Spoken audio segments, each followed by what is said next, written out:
ಕೋಟೆಕಾರು ವ್ಯವಸಾಯ ಸೇವಾ ಸಹಕಾರಿ ಸಂಘದ ಕೆಸಿ ರೋಡು ಶಾಖೆಯಲ್ಲಿ ಎರಡನೇ ಬಾರಿಗೆ ಕಳ್ಳತನ ನಡೆದಿದೆ. ಕೆಸಿ ರೋಡು ಶಾಖೆಗೆ ಶುಕ್ರವಾರ ಮಧ್ಯಾಹ್ನ ಎಂಟ್ರಿ ಕೊಟ್ಟ 5 ಮಂದಿ ದುಷ್ಕರ್ಮಿಗಳು ಸಿಬ್ಬಂದಿಗಳಿಗೆ ಗನ್ ತೋರಿಸಿ ಚಿನ್ನಾಭರಣ ಹಾಗೂ ನಗದನ್ನು ದೋಚಿ ಪರಾರಿಯಾಗಿದ್ದಾರೆ. ಕೋಟೆಕಾರ್ ಸೊಸೈಟಿಯ ನೂತನ ಆಡಳಿತ ಮಂಡಳಿ ಬುಧವಾರವಷ್ಟೇ ಅಧಿಕಾರ ಸ್ವೀಕರಿಸಿತ್ತು. 2 ದಿವಸದ ಅವಧಿಯಲ್ಲಿ ಇಂತಹ ದುರ್ಘಟನೆ ನಡೆದಿರುವುದು ಆಡಳಿತ ಮಂಡಳಿಯನ್ನು ಆತಂಕಕ್ಕೀಡು ಮಾಡಿದೆ. 1 ಕೆಜಿಗಿಂತಲೂ ಹೆಚ್ಚು ಚಿನ್ನ, ಲಕ್ಷಾಂತರ ರೂಪಾಯಿಯನ್ನು ದೋಚಿದ ತಂಡವು ಮಂಗಳೂರಿನತ್ತ ಪರಾರಿಯಾಗಿದೆ ಎಂದು ಪ್ರತ್ಯಕ್ಷದರ್ಶಿ ವಿದ್ಯಾರ್ಥಿಗಳು ತಿಳಿಸಿದ್ದಾರೆ.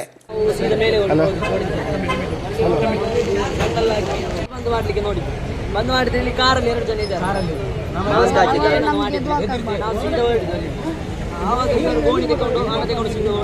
ಎಷ್ಟು ಜನ ಬಂದಿದೆ ಟೋಟಲ್? ಒಂದು 5, 6, ಇಲ್ಲಿ ಮೇಲೆ 4 ಜನ, ಕಾರಲ್ಲಿ 2 ಜನ. 6 ಜನ ಇದ್ರು. ಎಲ್ಲ ಮುಸ್ಕ್ ಹಾಕೊಂಡಿದ್ರು, ಮಾಸ್ಕ್ ಹಾಕಿದ್ರು. ನಿಮ್ಗೆ ಹೆದರಿಕೆ ಆಗ್ಲಿಲ್ಲ ಅವ್ರು ಬಂದಾಗ? ಯಾಕಂದ್ರೆ ಅಷ್ಟು ತಲ್ವಾರೆಲ್ಲ ಹಿಡ್ಕೊಂಡು ಬಂದಿದ್ರಲ್ಲ. ಗನ್ ಇತ್ತ ಅಥವಾ ತಲ್ವಾರ್ ಮಾತ್ರವ?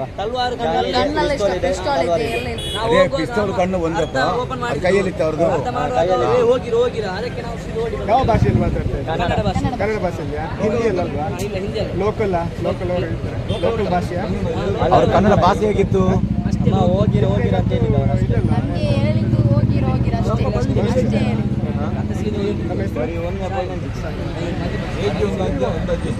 ಭಾಷೆ ಕೊಡಗು ಭಾಷೆವ ಈ ನಮ್ಮ ಈ ಕಡೆ ದಕ್ಷಿಣ ಕನ್ನಡ ಭಾಷೆವ? ಹೋಗಿ ಅಷ್ಟೇ.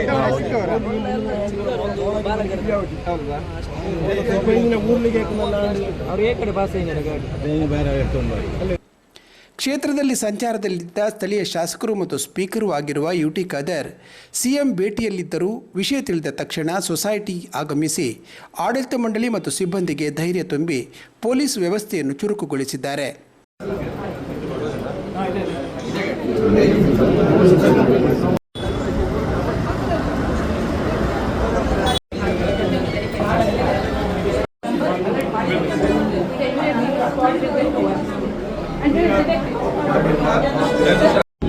ಕೋಆಪರೇಟಿವ್ ಸೊಸೈಟಿ ವಿಷಯದಲ್ಲಿ ಮಧ್ಯಾಹ್ನ ಯಾಕೋ ಇವತ್ತು ಜನರು ಕಡಿಮೆ ಇದ್ದ ಸಂದರ್ಭದಲ್ಲಿ ಬಂದು ಇವತ್ತು ಬೆದರಿಸಿ 40 ಇವತ್ತು ಆ ಒಂದು ಜನಗಳನ್ನು ತಿಳ್ಕೊಂಡು ಬೆದರಿಸಿ ನೋಟಿಸ್ ಮಾಡಿ ರೆಕಾರ್ಡ್ ಮಾಡಿ ಇವತ್ತು ಧಾರಣ ಮಾಡಿ ಹೋಗಿದ್ದಾರೆ.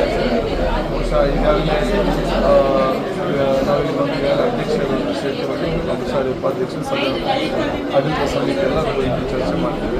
ಒಂದು ಪೊಲೀಸ್ ಇಲಾಖೆ ಸಂಪೂರ್ಣ ಸಹಕಾರ, ಪೊಲೀಸ್ ಇಲಾಖೆಯವರು ಸ್ಪೆಷಲ್ ಟೀಮ್ ಇದಕ್ಕೆ ಮಾಡಿಕೊಂಡು ಆನೆಸ್ಟ್ ಅಧಿಕಾರಿಗಳನ್ನು ಆದಷ್ಟು ಬೇಗ ಪತ್ತೆ ಹಚ್ಚಲು ಕ್ರಮ ಕೈಗೊಳ್ಳಲು ಮಾತ್ರ ಅಲ್ಲ, ಮುಂದೆ ಈ ರೀತಿಯ ಈ ದರೋಡೆಕೋರರಿಗೆ ಧೈರ್ಯ ಬರದ ರೀತಿಯಲ್ಲಿ ಕ್ರಮಗೊಳ್ಳಬೇಕಂತ ನಾವು ಸೂಚಿಸ್ತೇವೆ. ಪೊಲೀಸ್ ಇಲಾಖೆ ಈಗಾಗಲೇ ಸನ್ನದ್ಧರಾಗಿ ಈಗಾಗಲೇ ಬೇಕಾದ ಎಲ್ಲ ಎಲೆಕ್ಟ್ರಾನ್ ಕೂಡ ಇವತ್ತು ನಮ್ಮ 4 ಸುತ್ತಮುತ್ತಲ ಪ್ರಮುಖ ರಸ್ತೆಗಳು ಮತ್ತು ನಮ್ಮ ಕೇರಳ ಗಡಿಭಾಗದ ಎಲ್ಲ ಕೂಡ ಮಾಹಿತಿ ಕೊಟ್ಟಿದ್ದಾರೆ. ಚೆಕ್ ಪೋಸ್ಟಲ್ಲಿ ಇವತ್ತು ಸೂಚನೆ ಕೊಟ್ಟಿದ್ದಾರೆ. ಅದಕ್ಕೆ CC ಕ್ಯಾಮೆರಾ ಚೆಕ್ ಮಾಡಿ ಎಲ್ಲ ಪ್ರಾರಂಭ ಮಾಡಿ ನಮಗೆ ವಿಶ್ವಾಸ ಇದೆ ಆದಷ್ಟು ಬೇಗದಲ್ಲಿ ಇದನ್ನು ಪೊಲೀಸರು ಮತ್ತೆ ಹಚ್ತಾರೆ ಅಂತೇಳಿ ನಾವು ಊರವರು ಸಹಕಾರ ಗರ್ಭಿಣಿ ಆಗದ ಸಂಬಂಧ ಇರಬೇಕು.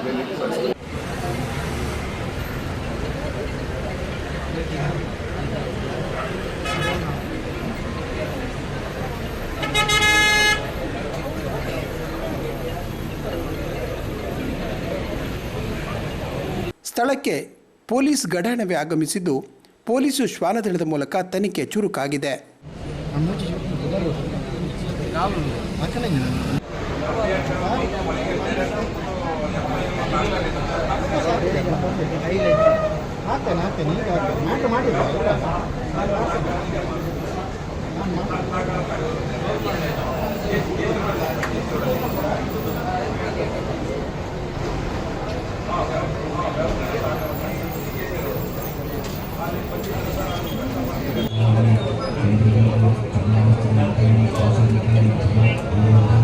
ಸಿಸಿಟಿವಿ ವ್ಯವಸ್ಥೆ ಸರಿಯಾಗಿ ಇರಲಿಲ್ಲ ಎಂದು ಸ್ಥಳೀಯರು ಆತಂಕ ವ್ಯಕ್ತಪಡಿಸಿದ್ದಾರೆ. 3 ವಿಷಯ ಹೇಳಿದರೆ CC ಕ್ಯಾಮೆರಾ ಇವತ್ತು ಮಧ್ಯಾಹ್ನ ಅವ್ರು ರಿಪೇರ್ ಮಾಡ್ತಾರಂತೆ. ಅದು ಆ ಟೈಮ್ನಲ್ಲಿ ಈ 12 ಗಂಟೆ 1 ಗಂಟೆ ಟೈಮ್ನಲ್ಲಿ ಅವ್ರು ರಿಪೇರಿ ಮಾಡುವಾಗ ಅವ್ರಿಗೆ ಮುಂಚೆ ಗೊತ್ತಿಲ್ಲ. ಇದು ನಾವು ಹೇಳೋದು, ನಮ್ಮ ಊರಿನವ್ರು ಹೇಳೋದು, ಪಬ್ಲಿಕ್ ಹೇಳೋದು, ಈ ಬ್ಯಾಂಕಿನವ್ರ ಹತ್ರ, ಅವರ ಆಫೀಸರ್, ಅವರ ಜನರ ಹತ್ರ ಕೇಳಬೇಕು. ಅವ್ರ ಹತ್ರ ಮೈನ್ ಮುಖ್ಯ ಅಧಿಕಾರಿ ಮಾಡಬೇಕು. ನಮ್ಮ ಈಗ ಅವರು ಬಂದವರು ದರೋಡೆ ಮಾಡಿದವರು ಉಂಟಲ್ಲ, ಮುಸ್ಕಾಗಿದ್ದಾರೆ. ಅದರಲ್ಲಿ ನಾವು ನಮ್ಮ ಕಂಪ್ಯೂಟರ್ನಲ್ಲಿ ಅವ್ರ ಮುಸ್ಕೆ ತೆಗಿಬೋದು, ಅವರು ಮೋಕ ಇದೆಲ್ಲ ಕಾಣ್ತದೆ. ಆದರೆ ನಿಜವಾಗಿ ಉಂಟಲ್ಲ, ನಾವು ಇನ್ಕ್ವೈರಿ ಮಾಡಬೇಕಾಗಿತ್ತು. ನಮ್ಮ ಡಿಪಾರ್ಟ್ಮೆಂಟೇ ಇವರ ಹತ್ರ, ಯಾರು ನಮ್ಮ ಈ ಬ್ಯಾಂಕಿನ ಅವ್ರ ಹತ್ರ ಕೇಳಬೇಕು. ದಯವಿಟ್ಟು ನಾವು ಡಿಪಾರ್ಟ್ಮೆಂಟ್ಗೆ ಹೇಳಿದು ಒಂದು ಮನವಿ ನಾವು ಕೊಡೋದೇ.